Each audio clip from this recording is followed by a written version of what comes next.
Greetings everyone. In this video, we'll be discussing about another substation equipment, that is the insulator. By the end of this video, you will be knowing about the introduction of the insulator, why it is required, classification, that is the various types of insulators available, what is the function of insulator in substation, and what are the types of applications, and what leads to the failure of insulation, and what are the common maintenance practices, and summary at last. So all of us know a conductor carries the current, and an insulator is a non-conducting material which insulates the conducting part and the non-conducting part.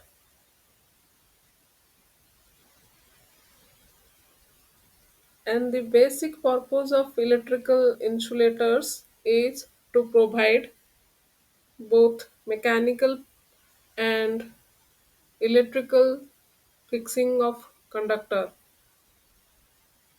They are used to support the conductor's live equipment mechanically while preventing the flow of current to earth or grounded structures.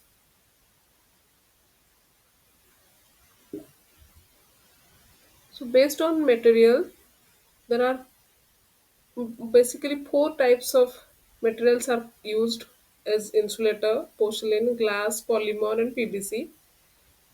And based on applications such as transmission line, we can use disc, long rod, line post insulators. In substation, solid core insulator, hollow insulators, traction insulators, distribution insulator.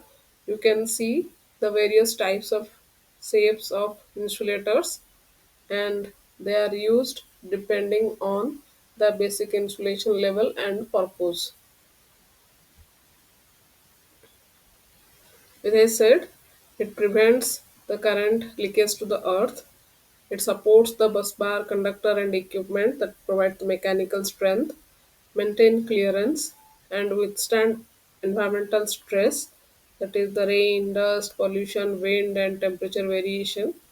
And it's withstand the surge, the voltage and switching surges. And what are the essential parameters that should be taken into consideration while selecting the insulating material?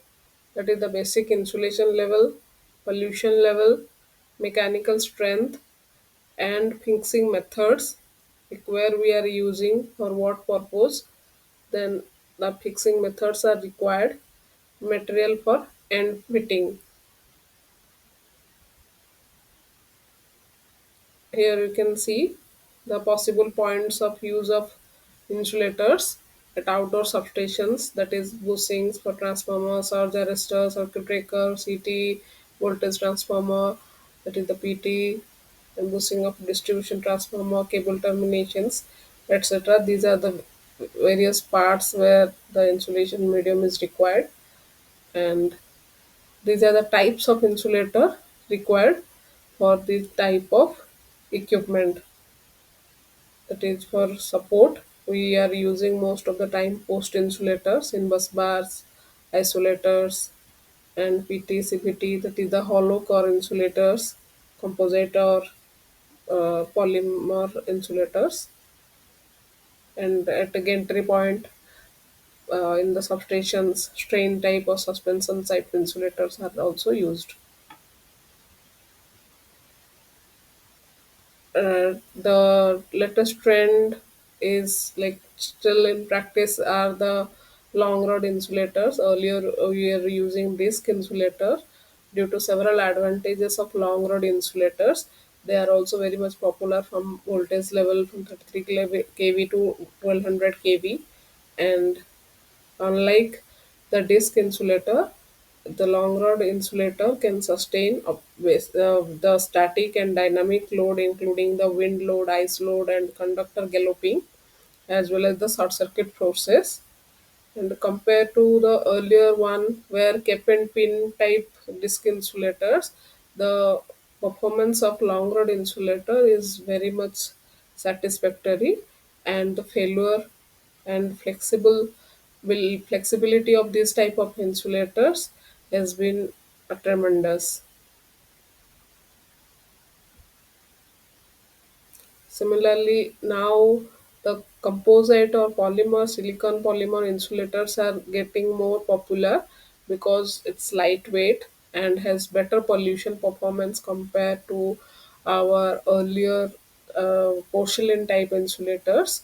Though they are long rod insulator, but the material is porcelain. But here the material is silicon polymer, and it's not hydrophobic in nature, so it's not hydrophilic in nature, it is hydrophobic. So the water ingress, what was earlier disturbing the performance of a long rod insulator, that is not there in case of silicon polymer insulators. And the disadvantage is, instead of breakdown, it leads to puncture or the deterioration comes with aging, with the exposure of UV radiation. That's why it requires periodic inspection, because with visual uh, we cannot get whether the insulator has been damaged mechanically or not, because it has high mechanical withstand capacity. So what causes insulator failure? That is, with respect to our long rod or porcelain type.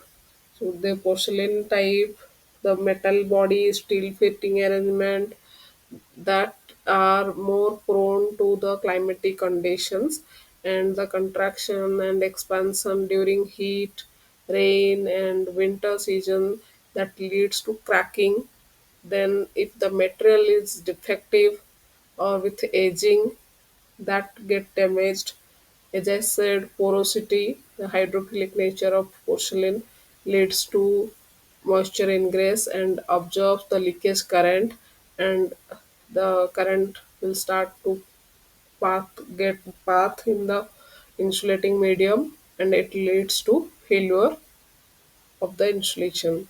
Similarly, improper glazing on insulator surface also will lead to dust deposition and pollution, deposition pollutants, which results to flashovers. And sometimes if flashover occurs with a backflash, we say that is being heated and results in shuttering of it. Similarly, mechanical stress, if any weak portion is there, that weak portion can go for breakdown during the high wind or cyclone or other environmental disaster. Here you can see the testing of an insulator, that is the polymer type, before commissioning. And the failure in polymer type is relatively less. The fracture, the interference, flashover, or rod failure, mechanical failure, and fitting pull out, it is less compared to the long rod or our porcelain insulator.